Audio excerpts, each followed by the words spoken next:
Good morning, everybody online and here in the room. Appreciate it. Let's get this started with any announcements that need to come before the group before we start. Going once, going twice. You'll all have another opportunity. Old business. We got minutes distributed. Were there any questions, comments, edits for the minutes that were out? I don't think Michelle received back any, but I always like to ask before I ask for a motion to approve the previous minutes. I'll make the motion. Thank you. Second. Thank you. All those in favor? Aye. Anybody opposed? Great. We're going to go right into a presentation. Today, Sam Beck-Anderson's with us from PRISM. We're going to talk about leveraging partnerships to address invasive species in the Finger Lakes. Sam, welcome. Thank Good you. to see you. Good to see everybody. Can everybody see the presentation? Nice. I think I should be able to pull this up here maybe, just so I can, yeah. I don't need to actually see them, but just so I know what slide I'm on. All right, hi everybody. Yeah, my name is Sam. Thanks for the introduction, Michelle and Doug. My name is Sam Beck-Anderson. I'm the Associate Director of the Finger Lakes Institute at Hobart and William Smith Colleges. I also run the Finger Lakes Partnership for Regional Invasive Species Management. I'm going to talk, I'm going to assume that a lot of people here know kind of the basics of invasive species at this point, so I'm going to skip over some of that, or I will touch on it just for sort of posterity, but we'll focus more on kind of addressing and giving an overview of how we actually manage invasive species conceptually, but also we'll talk about the different programs that we use to address some of the different management techniques throughout the region. So just a general overview, we are a program hosted at Hobart and William Smith Colleges. We are a service contract with the New York State DEC. It's a 4-year contract that currently goes through the end of 2028 is our current contract. PRISMs are networks of state, federal, local agencies, and a bunch of other stakeholders that essentially exist to leverage partnerships and resources to focus on a specific issue at hand here, of course, which is invasive species. So just to give an idea, this is just my general spiel. We're 17 counties in the middle of the state here. We are the largest PRISM. We are about the size of New Jersey, and we have 5 full-time staff. So that, of course, kind of influences the way that we actually address invasive species. You know, we're not out there trying to pull every single piece of water chestnut or try to remove every single stem of Phragmites. The partnerships are really where, you know, the rubber meets the road for PRISMs across the state. Our partnerships are wide. We are constantly updating this list here. We work with everybody from federal agencies, state agencies, other higher ed institutions, municipalities, a bunch of different extension offices, and we are always open to new partners as well. So this is our list right now, but our phone lines are always open for people that want to engage in new projects, new partnerships, to see what we can do together as a partnership. So again, I'm going to just kind of gloss over this, but important to just kind of set the tone a little bit. What is an invasive species? It's not bad just because it's not from here. It has to have some kind of negative, significant impact on either the economy, the environment, or human health. A lot of invasive species impact multiple of these. Usually it's the first 2, but also human health, if you get a little bit more abstract for some of them, but also things like giant hogweed, and some other invasives can actually impact people as well, human health, and kind of affect people that way. So what they do is they invade landscapes. They are really good at reproducing. They have little natural predators and just are designed and kind of evolved over time to live in different areas where there are more controls for their population. So when they come to new places and become invasive species, they just invade landscapes. This is a guy, poor dude here in a sea of Japanese knotweed. This is kudzu, the vine that swallowed the south. This is water chestnut, which folks around here definitely know about. Japanese knotweed again, growing straight through a couple inches of blacktop, spotted lanternfly, and then hydrilla here. So what we notice about all these, they create monocultures, and that inherently is just not a good thing in ecology generally. In terms of managing invasive species, we typically, and across New York State, follow the invasion curve to address different activities for managing invasives. So on the x-axis, we just have time. And on the y-axis, we have area infested. So as time goes by, after an invasion starts, the invaded area will increase if without controls or without management. Over time, again, it becomes more expensive per unit of management to control this. So all the way on the left, before you even have a species introduced, you're worried about prevention. So these are the different sort of, sorry, the folks on screen, maybe I can point this over here so you can actually see where I'm pointing. Maybe a little meta presentation. But anyways, these are the different management priorities and activities that we kind of use to sort of paint at different times of an invasion. So prevention is before an invasive species comes. It's the best bang for your buck. It's much cheaper to pay a steward to go out and prevent hydrilla from getting to the next water body than it is to actually go and treat hydrilla in that water body.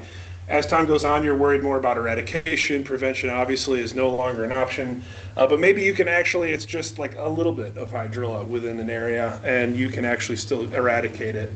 As time goes by, again, this spreads to a big room and you're talking about tens of thousands of dollars to treat a larger plot of invasive species.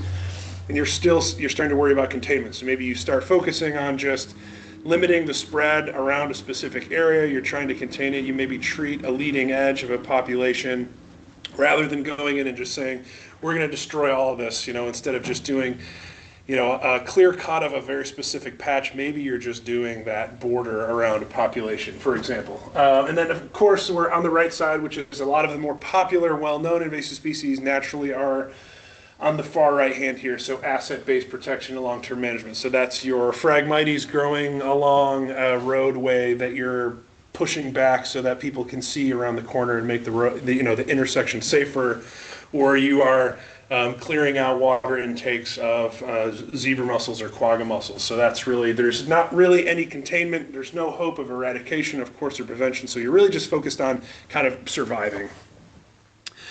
In New York State, we use different tiers. They sort of follow the invasive species curve. So tier 1 is essentially early detection species. Tier 4 then, of course, are at the other side of things. And you can see here on this is all available on New York State, New York Natural Heritage Program's website, and they really lay this out pretty well. So each tier at this point kind of can be connected to one of the kind of stages of an invasion.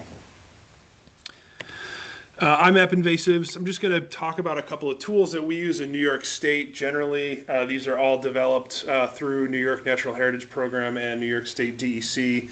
IMAP invasives is a database that hosts observations of invasive species statewide and a little bit beyond as well.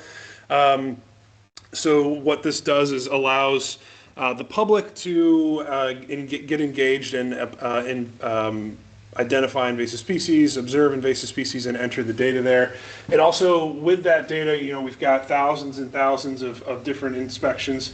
This can be professionals as well. There are a lot of professionals that use this to report invasive species too. So with this data, we are able to know more about what we have, what we don't have within a region, and also helps to inform these tiers as well. So in order to really set priorities statewide, you really have to know what you have and kind of what the distribution of specific species are so that you can triage effectively to really address the specific problems that are facing a specific locality, whether that's a water body, county, municipality.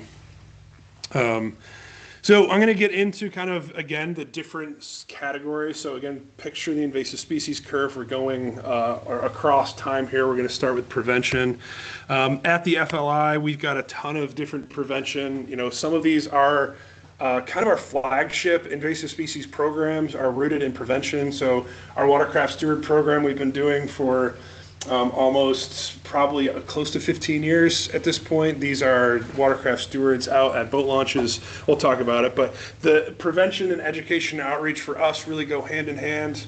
It's a really big part of how we address prevention is educating people. So we take the sort of sustainable approach. rather than putting, guards out at, public boat launches, we provide, stewards to be out there educating people instead of kind of stopping them actually from doing it. So again, the education really takes center stage in kind of the prevention worlds. And that goes for just general education as well. So we're talking everything from billboards to citizen science trainings, workshops, and everything in between. So our steward program, I'm going to go into some of our specific programs as well. So some of this is modified for a different audience. I would go through like just the big flashpoint and say, this is what exists. But for local folks, I'll get into actually some of the stuff that we do, and just, I'm happy to answer questions. I'm going to go through these a little bit quickly, but if people are interested in these things, I'll circle back and make sure that I can describe a little bit more. So stewards are inspectors out at public boat launches throughout the region. These are all of our locations throughout the region here. So they are inspecting for aquatic invasive species on recreational boats. We have 20 stewards this year at about 20 launches throughout the region. We have a pretty big range all the way from up in Rochester down to Dorchester Park, so just north of Binghamton. So some pretty remote sites out over here in the Western Finger Lakes. So we focus a lot of our work in the main Finger Lakes, but also go beyond to try to get a good representation of the region as a whole. Again, size of New Jersey, this is like 3 or 4 hour drive kind of from Rochester down to that part of Rochester anyways. Citizen science has continued to become a big part of our education and outreach. What we do is we train folks and create a system where we are empowering volunteers to go out and actually kind of in their free time, whether they're out on a boat or they're out on a hike, to actually observe and report invasive species. So the goal here, of course, is to fill gaps. Well, I guess the main goal, the most obvious goal, is to engage people. We're trying to foster stewardship of the environment through with a lens of invasive species, and these types of programs can help to do that. So we're not just kind of giving people information, we're actually engaging people so that they kind of have a different relationship to their natural areas and also invasive species.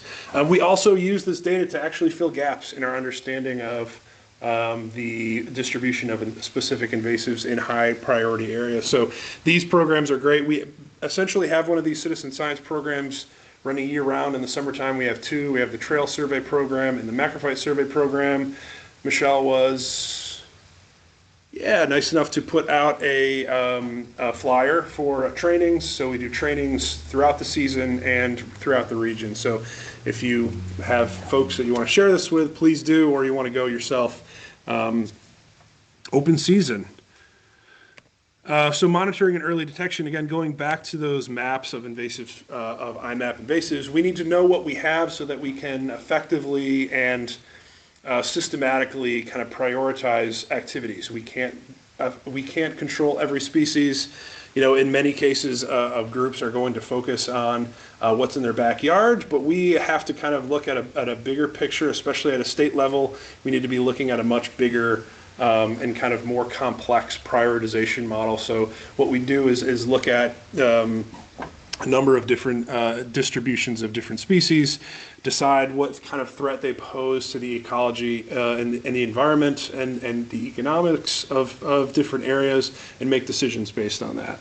So a couple of examples here, hydrilla monitoring on Cayuga Lake, as we've been supporting that process for a number of years, essentially since those populations first became well known in 2012, and we continue to take a role in that moving forward.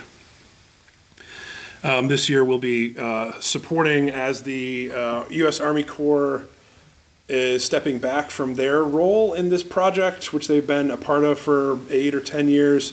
We are trying to be a little bit more supportive to the state as they kind of take control of this process moving forward. Sam, was that planned? Was that the plan that they were going to kind of rotate? Yeah, we've kind of known about it for a couple of years. I think there's been a decent response from DEC, and we've kind of tried to follow suit as much as we can and just go where we're needed. We can't go out and the treating stuff. We don't have the capacity to have people actually doing the treatments, but DEC actually has taken that step. So Emily Timke Benzinger, who has come to these meetings in the past, is the regional AIS program coordinator for DEC, and she is actually treating some of these herself. So she's licensed, and they buy the chemicals, and they actually do the treatments. So they have kind of taken a pretty active role in directly kind of trying to fill that void from the Army Corps. But there's still a lot to do. Hopefully this is a good example, continues to be a good example of containment. Seasonal macrophyte surveys, we are continuing. This is, again, an ongoing process. We're trying to detect as early as possible an invasion.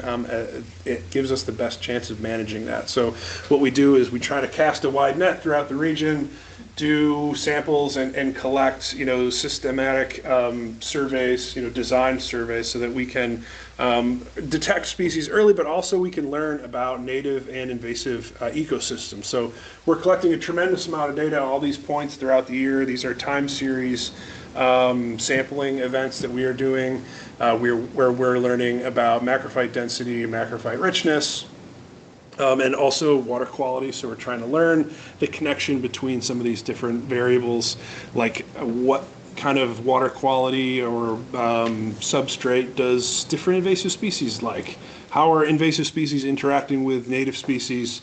What kind of succession patterns are happening at these different sites? So this is giving us the ability to kind of learn a little bit more about this. This is a newer process for us. We were looking expanding our expertise into looking into invasive animals, so that being mostly crayfish and round goby monitoring. Right now, we've got a series of traps that we are planning on setting over this summer, looking at different types of, we're trying to better understand the invasive crayfish populations within our Finger Lakes. There's been a lot of dubious observations and reports of them over the past, I want to say 5 years, so we're trying to just crack down on this and just make sure that we understand what actually is going on. And also we're responding to new infestations, reports of round goby on Cayuga Lake. So kind of a double addressing multiple species on that. Oops, bunch of pop-ups. Okay, a bunch of different invasive crayfish that all look really similar, but apparently are different. We're also working on ecological assessments. This is a new process that we're working with, using evidence-based processes and analysis of BioBlitz exercises at highly sensitive areas to kind of set a baseline for that can inform future management at a site specifically for invasive species. Spotted lanternfly is a hot ticket thing right now. The nymphs have just popped up the first instars have popped up at on campus at Hobart, which is one of the closest populations to here, other than I think in Auburn. I can't remember the actual map, but we are continuing to support Department of Ag and Markets and local groups, Cornell, IPM, and other local groups that have been focusing on this. So again, we are consistently trying to address needs locally, depending on what the invasive species is, what the concept is, and kind of figure out what we can do for them. In many cases, it is monitoring, education, and outreach, but in some cases, we are working on control as well. So controlling invasive species can take a bunch of different forms. There's chemical control, there's mechanical control. This is, they consider cultural control, so just these are exclusion nets on vineyards for spotted lanternfly. This is somebody literally sucking up spotted lanternfly with a backpack, vacuum, mechanical treatment. There's biocontrol. These are all different examples of how invasive species are managed once they arrive, whether you're looking at containment or eradication. One of our projects that we've been working on for a couple years is a USDA Forest Service GLRI grant, which is focused on treating HWA, hemlock woolly adelgid, which impacts water quality and soil erosion in critical steep slope areas of New York State parks. This year, the past 2 years, we've been at Watkins Glen, and this year we'll be at Treeman State Park. So we're looking at, we're able to treat several thousand hemlock over the past 3 years with this funding. this has been in close partnership with the local regional New York State Parks folks. We also have a crew this year controlling giant hogweed throughout the Great Lakes Basin. Giant hogweed is a nasty, noxious plant. It's about 8 feet tall. It's got these huge, big flowers on them. They're pretty amazing. They're out of Jurassic Park, it seems like. And the sap can actually cause these really nasty burns. So this is where an invasive species becomes noxious and actually can impact human health. We have 4 technicians traveling throughout our region, actually out there, removing giant hogweed from kind of legacy sites that have been controlled by New York State DEC for the past probably 10 years. So while it seems like a lot, it's an amazing effort to kind of keep things contained, and we have a really good inventory of giant hogweed. It's one of those species that somebody has taken a ton of time inventorying, and we have a very good handle on where those infestations are, and we're able to work on that. The aquatic invasive species management initiatives are ongoing as well. We're working on a number of water chestnut projects, specifically in Cayuga County. This is 9 Mile Creek. I know, Michelle, we've talked to Bob Woodworth for a number of years. He's been trying to get somebody out there, and we're actually going to be able to get there this year and do a little bit of recon. So essentially what we're trying to do, water chestnut is, I think I'm a little over, but I'm just wrapping these up. Water chestnut is creates a serious problem for things like navigation and water flow, and can impact native habitats. So we can't get rid of all the water chestnut, but we can focus on very high impact areas. So some of these areas that are being, these waterways are getting choked out. You can't even use them. We're trying to focus on those over time. And there's a lot of upcoming projects. Water chestnut is seeing a resurgence right now in interest at a state level. So expect more to come from there through either the CNY Water Chestnut Working Group or New York State DEC. Restoration is the final note. This is a newer kind of, so this is after you manage things, what do you do afterwards?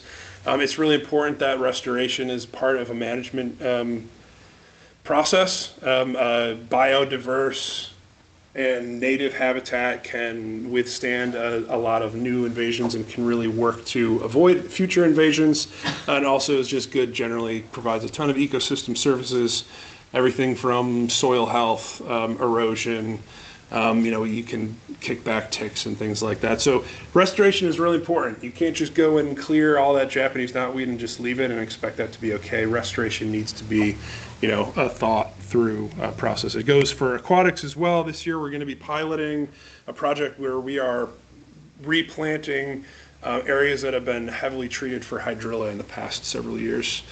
So we'll be working with New York State DEC to grow, propagate the native American eelgrass so that we can actually replant that in the Cayuga inlet here near Ithaca. So an exciting project that we'll be able to hopefully share more updates about soon. So I know I went kind of quick. We got a lot of stuff going on. Kind of happy to talk more about this. I will leave these slides as well. And feel free to just always call if anybody has questions. Happy to chat about whatever issues people have about with invasives anyways, not everything, but questions? Sure. Anybody using lanternfly traps in the area? Yeah, we've got a handful of lanternfly traps. We've actually been trying to improve the design for them. There have been a couple of, it's been around for 10 years. They've found that a lot of lanternfly traps do catch lanternfly, but they also catch a bunch of other stuff. There's also other models that just really don't work very well. Really just in the past couple of years, there's been a lot of people that have been trying to kind of prototype new designs. We've made some updates to ours this year. I don't know exactly where ours are. We could probably, if people want a trap for their house or for local property, happy to provide them as needed. We've put some out at some of our properties, with some Great. of our properties throughout the county. Nice. Not last year, but the previous 2 years. And then we're going to change, I think the design's just going to change. Okay, yeah. Yeah. Great, yeah. Yep. Yeah, Adam. Sam, thanks for your presentation. Sure. The eradication of the invasives can be difficult once they're established. Yes. And so often you end up having to go into sort of containment phase. I'm curious if you have an example or two of where eradication has been successful. It's really eradication wides, a lot of the eradication, I think you can draw examples to really small areas. So if you think about that invasive species curve, that can essentially be scaled up to, a country or a state, but it also can be scaled down to like your backyard as well. So I think when you think about it like that, there are examples, better examples, but in terms of like true eradication, it's pretty not great. There aren't like a ton of really good examples. Some of the only, and even the like, to me, some of the really good examples of success of managing invasive species doesn't even look like eradication. There are things like purple loosestrife, which biocontrol has been super successful at just keeping it manageable and not spreading to the point where it's continuing to degrade wetlands. So that doesn't even look like eradication necessarily. It just looks like a more manageable forecast overall. But yeah, there aren't a ton of really great examples, unfortunately. Yeah, some interesting thing with the alewives, they were invasive from the Atlantic coast, came up to St. Lawrence, and they went away in like Huron and Lake Superior and Cayuga Lake, and that was not very knows why, but probably could be the cold. They were more warm water fish. So. Yeah, I think that has to do. Yeah, I'm not a fisheries guy specifically, but I know there's a lot of unique interactions with the different fisheries within the water bodies and what some of the introduced species, the impact that they have and how they survive and thrive and things like that. There was a particularly large area, almost an acre of the giant hogweed in Sterling. It was prominent because it was right on an intersection, two roads. A lot of that site has been eradicated, and we've had nothing there for several years, but, we've seen it come back in other areas where we've had similar success too, so. Yeah, so locally, it's much Right. more reasonable locally, but yeah, if you try to scale that up, like we don't even know, we have a good idea of giant hogweed because there's been people working at it at the state, dedicated teams, tons of money because it's a noxious weed. And I would never say I know where all of the giant hogweed is. Yeah. So of course you're always going to run into problems with, actual eradication because it's so hard to know where everything is. Think about Hydrilla, Cayuga Lake, we do a lot. It's a very well surveyed lake, but I would be hard pressed to say we have a good idea of whether or not we know where all of the Hydrilla is. I've got one more piece. Yeah, please. So chemicals are sometimes used for managing both terrestrial and aquatic ecosystems. Yep. I'm curious about whether or not anyone has spent effort or time exploring environmental costs associated with chemical application for management. Yeah, I would say, a lot of the chemicals are, reviewed, everything's, EPA regulated, everything's been approved at the federal and sometimes even state levels for all of these, commercially available pesticides. I'm sure there are, for sure. I think at the end of the day, the issue really does come down to, you have to set your goals reasonably, and sometimes there's just not, reasonable options for reducing populations to the point of, I'll use giant hogweed again. We've got some plots that are dense, 100 acres of giant hogweed. This is a seed bank that could essentially contribute to the support of this population until the end of time, essentially. So in order to get after that, you have to make the efforts. But individual chemicals, yes, there have been a lot of studies that go into impacts to insect life. I know HWA treatments of imidacloprid. There's a lot of research going into during the Birds and the Bees Act that was pushed through a couple years ago that focused on imidacloprid.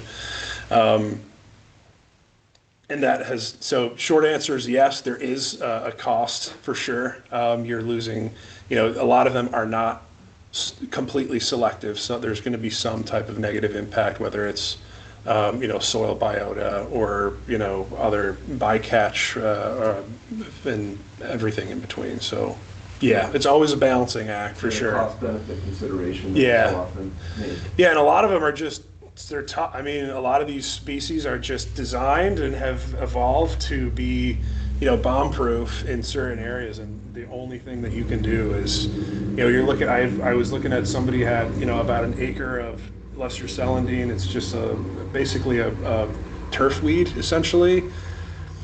It's all tuber, their whole yard is underneath the surface is just a mat of tubers. There's no pulling it. You can't, it would be impossible to get rid of it. And it's, at the end of the day, yeah, you could say, well, you're just going to have to live with the lesser celandine, depending on, what your willingness is to do that. But yeah, it's always a balancing act for sure.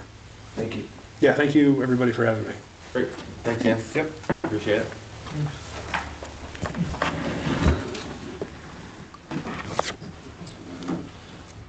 All right, everybody, under new business, we do have a letter of appreciation for Dale. You can see him online, he's not, that's better. So Dale Powell has been with us for a very long time.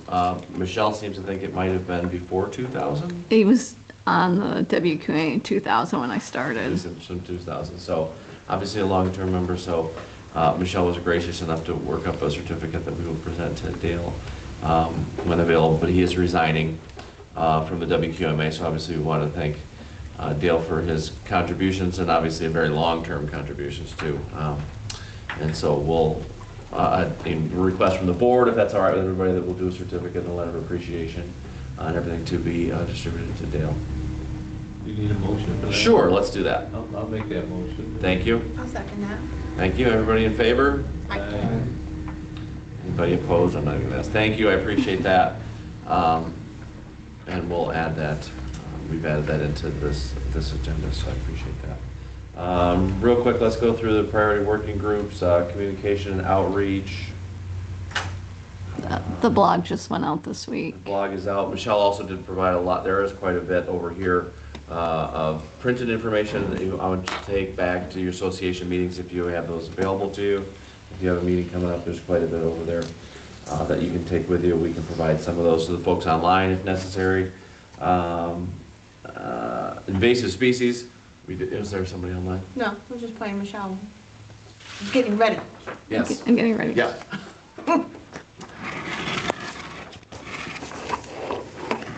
So for invasive species, we're going to be having a macrophyte survey program in-person workshop on June 18th. This is in partnership with the Montezuma National Wildlife Refuge and the Finger Lakes Prism.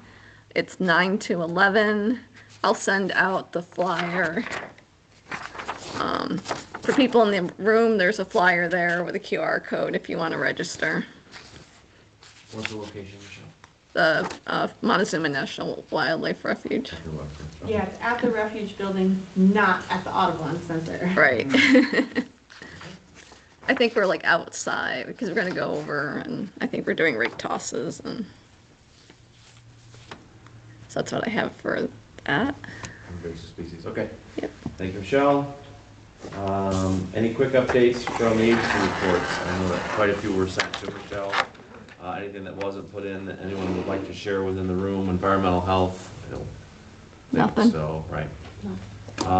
Parks Department, I was invited to and was able to speak at Adam's recent board meetings. That was great. We went over several of the projects around, really primarily centered around Emerson Park that had to do with particularly obviously water quality and impacts on there.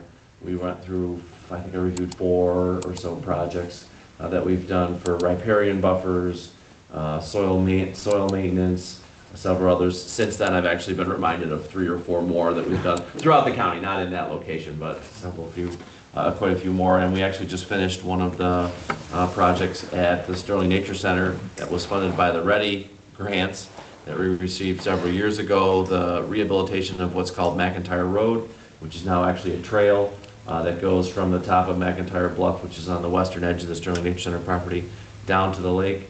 Was actually rehabilitated from damage that was done in 2018 and 19 from extreme storm events. Tim's team, actually from the Soil and Water Conservation District, was obviously instrumental in putting that project in the books and completed, so we're able to do that, so we really appreciate their help.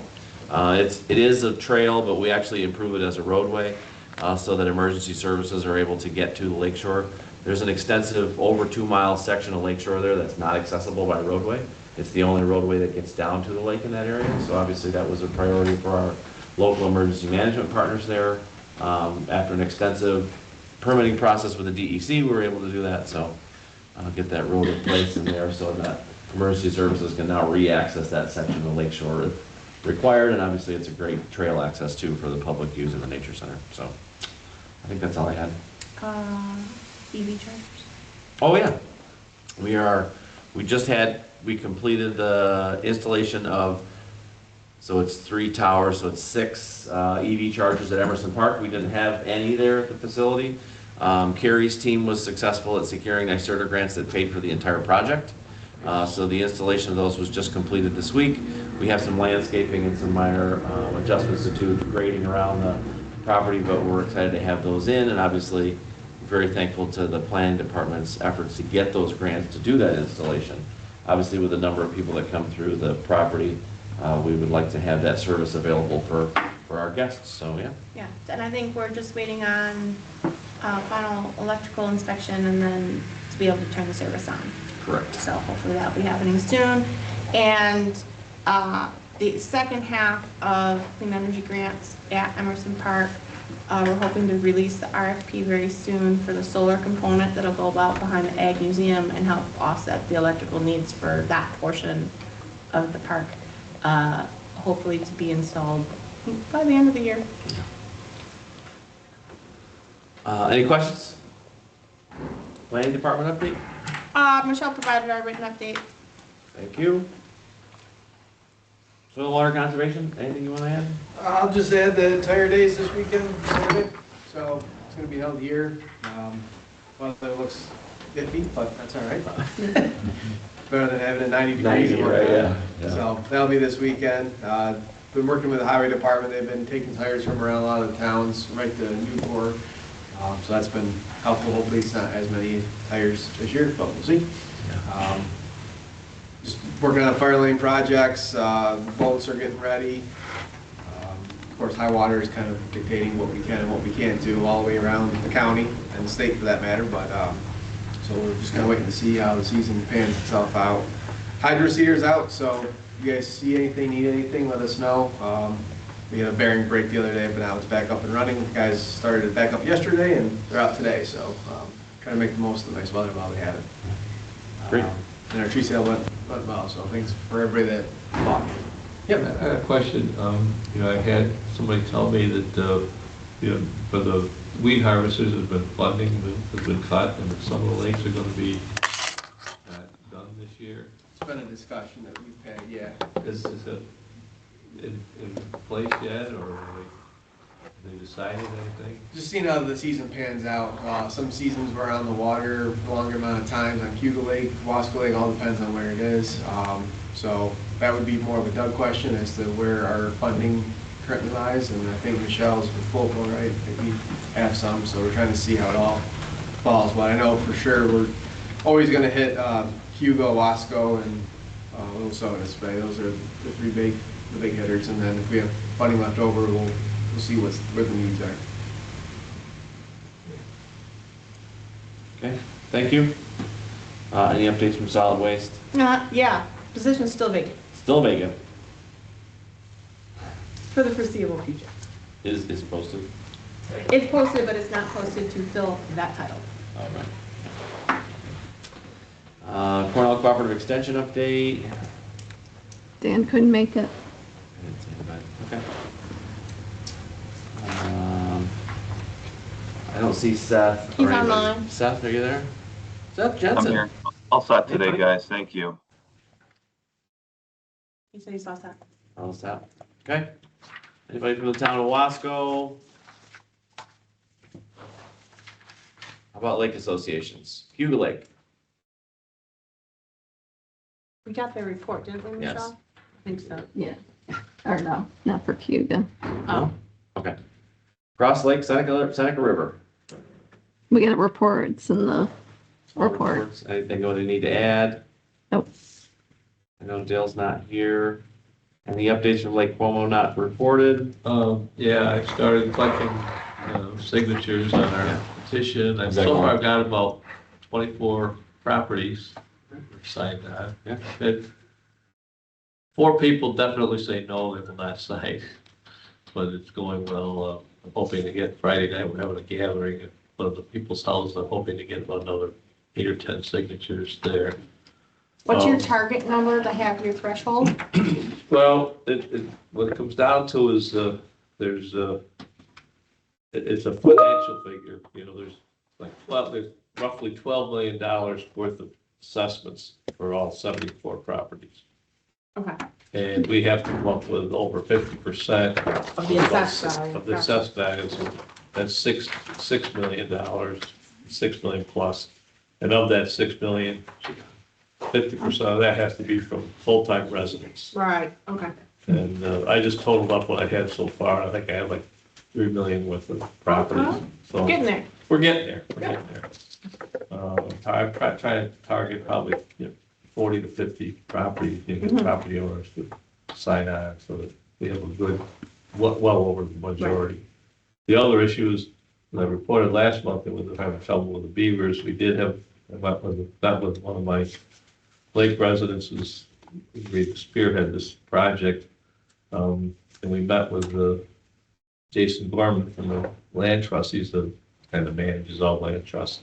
And they're going to start doing some research, and we've expressed a very big concern for, a lot of properties, are getting flooded, both the north and south end and east and west side, and there's a number of dams, and we're going to start out with, they're going to do, somebody's got a drone, they're going to fly over the land trust to try to figure out where all the dams are, and, they're because they're a nature preserve type thing, they won't allow anybody to go in there and trap the beavers and take them out, but we are looking at, there's ways to put pipes in to keep the dams in place, but let the water flow through to control the level.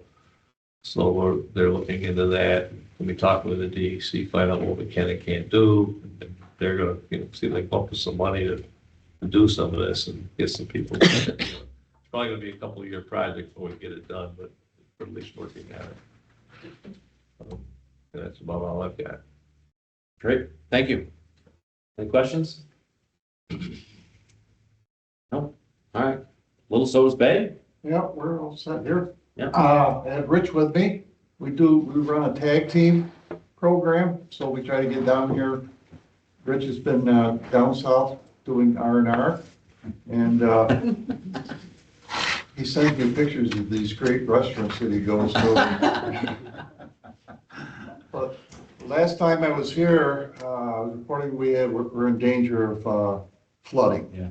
And I was telling Michelle, literally 2-3 days after I got this report, lake is stabilized. And so it's hardly gone up, maybe only gone up a couple of inches since I was here last month, and so we're in good shape. Well, I have a question because I found it really interesting in invasive species, and we talked a little bit about the gobies and the zebra mussels. And the question was, where do those species, it seems like other species have taken them on as a food source. I remember with the zebra mussels, when I brought the dock or my boat hoist in for years, it would just cover zebra mussels. I haven't seen one in 3 or 4 years. That's interesting. And the gobies catching fish, I'm seeing them in bass, and I'm seeing them in, so they've become like the alewives. I did not know that alewives, for instance, was an invasive species, but it's main food source now for trout and salmon. We see them all the time. Any info on where you and your association, where those 2 invasive species stand? Goby is definitely a higher priority. we'd find, especially for this, things like the steward program, like the invasive fish and the zebra mussels are kind of some of the ones that you can actually feasibly stop, I think, from spreading around. Once they're where they are, it's really difficult. I mean, unless you're talking about a small pond, probably, you're not really gonna feasibly get to eradication with those, but you can contain them pretty well. I think a lot of people point to things like the steward program for, stopping some of the distribution of things like the quaggas and zebra mussels to everywhere, basically. I mean, they're everywhere in the Finger Lakes, but beyond that, there are still some affected water bodies in the state too. So, yeah, for us, the Dracenids, like the zebras and quaggas, we care about them from a bigger picture. Like, we would like to make sure they don't spread like to the Midwest, for people that are traveling, long distances, coming to the Finger Lakes and going out to the Midwest. So we take a more holistic approach there. But within the region, like, there's not much we're going to do about zebra mussels. Goby, though, the spread has been really slow.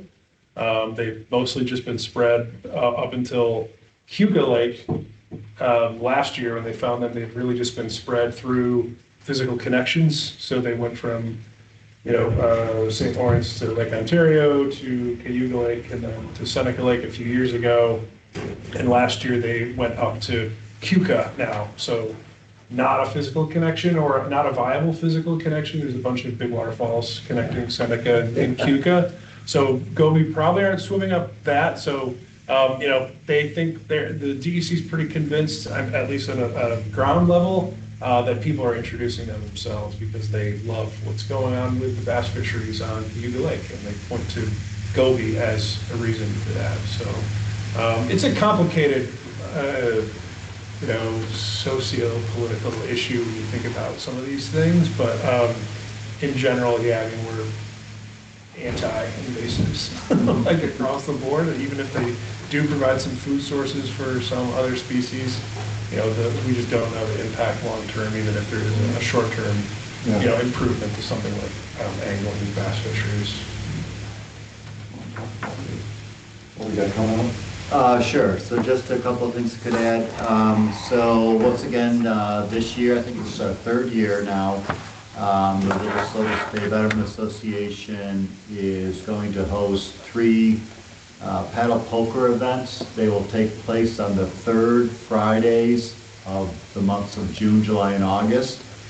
All proceeds from that event go to our scholarship funds, which we started again 3 years ago. So each year we award 2 $500 scholarships, one for a high school senior who is elected to go on to college. But we also give out a second $500 scholarship to a high school senior who is elected to go directly into the trades or the military. Applications should be coming out this week for that, and you do not have to be a resident of Fairhaven or the immediate area. Applications will be accepted for any high school senior who has an affiliation with Little Sodas Bay, and they are required to submit to our board a essay explaining what their affiliation is and what Little Sodas Bay means to them. And of course, they get high scores when they talk about environmental impacts and things like that. So it's been very well received from the community the last 2 years. I think the first event we had maybe 20 some paddlers, and by the last event last year we were up into the high 60s, almost 70 paddlers, and I expect that'll probably continue to grow. Last thing I think I just want to mention, we talked a little bit about water levels. Yes, water levels are high, but stabilizing, which is great. Because of the thick ice cover last winter and the high water levels, we have very little aquatic growth currently, so that, I forget what the name of the weed is, that's a very early plume in the spring that we've been faced with a couple of years, that grows very quickly but then dies off and causes big floating mats that end up floating down and clogging up areas down the south end of Little Sodas Bay, and we get a lot of complaints, you know, what are you gonna do about this? We haven't seen that this year, so that's good. The offset to that could be that those mats also help deter the growth of the later growing aquatic weeds. So we'll see what this season brings with the later growth weeds, but we'll definitely keep you guys informed, and appreciate what you've done in the past for us in Little Sodas Bay. I think you guys do a great job with the harvesting. Thank you. I think this year, talking to Tim Loader up there's a new dock that went out where our loading site is. Yes, there So is. that might be a. So there's another property on the bay that has offered to be accessible. They have a roadway that goes right down. It's actually at the end of Meadow Cove. Okay. There's a roadway that goes in there, and if you're looking for access to the bay, of course, there's the boat ramps, you know, on each side, but that property has been, they've offered to allow, you know, I could help you out with that. Okay, that'd be Connect great. you with the owners. of the Yep, thank you. properties. Yep. Great, thank you. Any questions for our team that arrived today from Little Sodas Bay? Appreciate that. I did want to say that we used FLOPA funds from the county to install 3 weed boxes Oh, good. on the bay. Oh, nice. We replaced those ones that were damaged. So last year, you got new signs. Thank you, Sam, for those designs.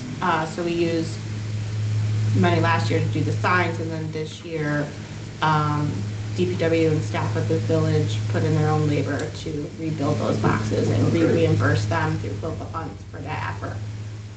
And I'll put that in the newsletter. You know where their locations are? Should be, the public boat launch is owned by the village, so Cottage, King Street, Yeah, Cottage, yeah. Stanbrook, I think got one, but don't totally quote me on Okay. that. The third box should have been up at the hand small launch, the top of the bay at Westbury Bar Park. Okay, okay. That's where the 3 used to be, Yeah, so. good. Excellent. I've got one more, it's kind of a question. We had a meeting the other night, and one of our participants mentioned that we weren't going to get dredging anymore. Has anybody ever heard of that? There is still a regional dredging group that's been working on a long-term plan for all the bays on the south side of Lake Ontario, and trying to come up with a rotation, like a 2-year rotation for the major bays, including Little Sodas Bay, for dredging. The issue with that, as always, is funding. Army Corps and the state don't have recurring funding for all the bays that we want done and all the channels that we want done.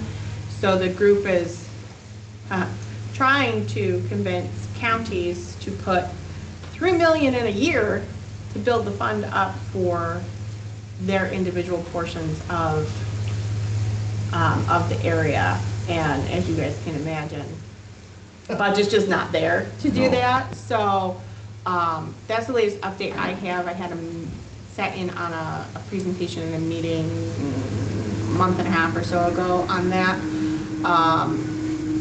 So I'm not sure where that stands, but they're working on plans and have an actual hefty draft plan for rotation, and the anticipated funding over a 10-year span that would be needed, and frequency of all the various channels and bays on the south end of Lake Ontario in the States. One of the things that was brought up, like our channel is 14, 15 feet now, but just inside the channel, it is now 10 feet deep. Oh, it's built up, yeah. It's built up and we're 2 feet high. Yeah, and I know the challenge with that channel is that the bedrock is particularly higher than the channel, so 15 foot is as deep as we can go. Yeah. That's the limit, right? Which is one of the reasons the commercial shipping ended so long ago, is the draft of the boats was too deep. But as you guys know, you get into the top end of the bay just a little distance, and there is a nice steep drop off, but you're probably seeing that sediment start to build up at the south end of the channel, which is an issue. All I can say is the Bay Association and the village should keep pushing Army Corps I think you can get action faster out of that than waiting for this consortium to get money out of the counties. You know, there's no guarantee, but that's probably a faster avenue than waiting on the county to chip in fund to do it. Unfortunately. Thank you. How about Wasco Lake report?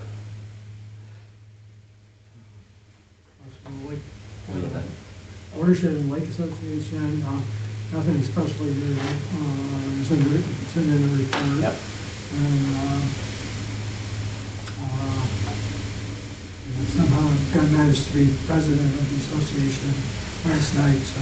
that's my Congratulations. recent thing. Congratulations. Congratulations. Yeah, so it was unanimous, so. Hey. I said I don't want to be the president as long as Putin has been president. You put some limit on it, you put a term limit on it. Yeah. Well, that's great, congratulations. Skinny Atlas Lake report? Yeah, in addition to what I sent Michelle yesterday on our Lake Ecology team meeting, I just want to add, next Thursday, we are dedicating a trailer for our new legacy milfoil control boat, which was donated through donations with one of our deceased members. And we're going to dedicate that trailer for the new boat next Thursday. Hemlock treatment in Cayuga County down around Fire Lane 7 is scheduled to start on the 7th. So we get going on that hopefully. And then June 27th, a reminder, our annual meeting at Lourdes Camp. We will have the new milfoil boat there, as well as the Bob Warner research boat. That picnic is open to anybody. You can register online, and we'll have citizen science there and scientists there set up. So if anybody wants to learn any particular thing about what the scientists are doing and learning about the lake, you can interact with them directly. And that's it. Thank you. Thank you. Regional Planning Board. I didn't see He a gave report. a Did he give you a report, yes. Okay. Cleo. Yeah, hello, Roxy Johnston here. I do have a little bit of an update for our most recent meeting. We are providing a letter of support for the Cayuga Lake Protection Plan, that expanded sewer along Hanukkah Road that will help water quality a lot. Related, Seneca County also has a sewer extension project going on that will benefit both Seneca Lake and Cayuga Lake. We also presented data that the Finger Lakes Institute, along with our watershed manager, have collected in the Seneca Cayuga Canal, supporting the fact that that part of the canal actually is in the watershed of Cayuga Lake. It does flow directly into it before the mud lock. There's a piece that comes below there and has a demonstrable impact on water quality.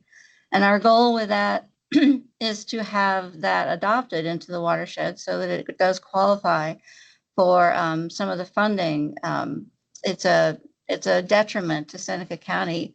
For about a third of their county is not eligible to get some of the funding sources because it's not included.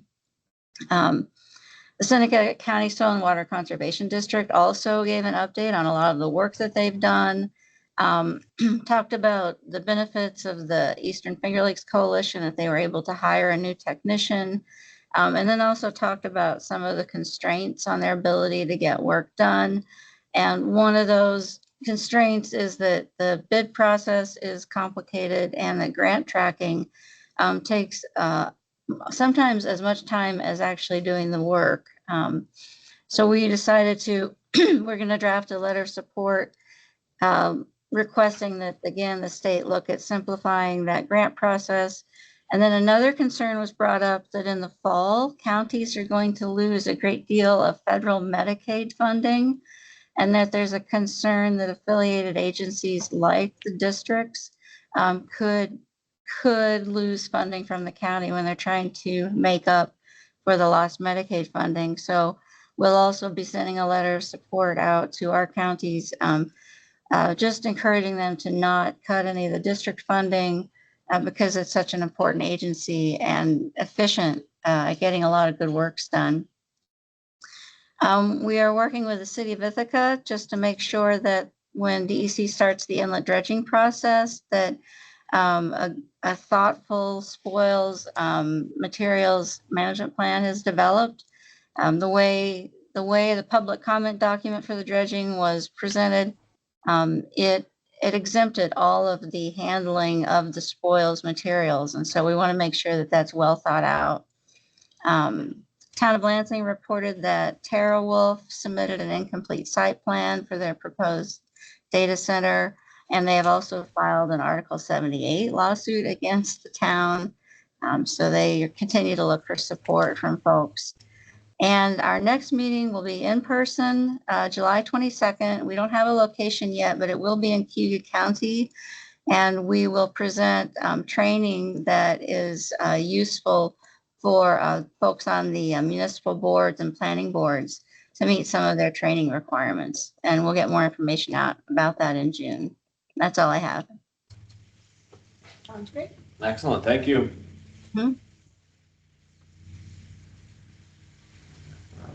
Present.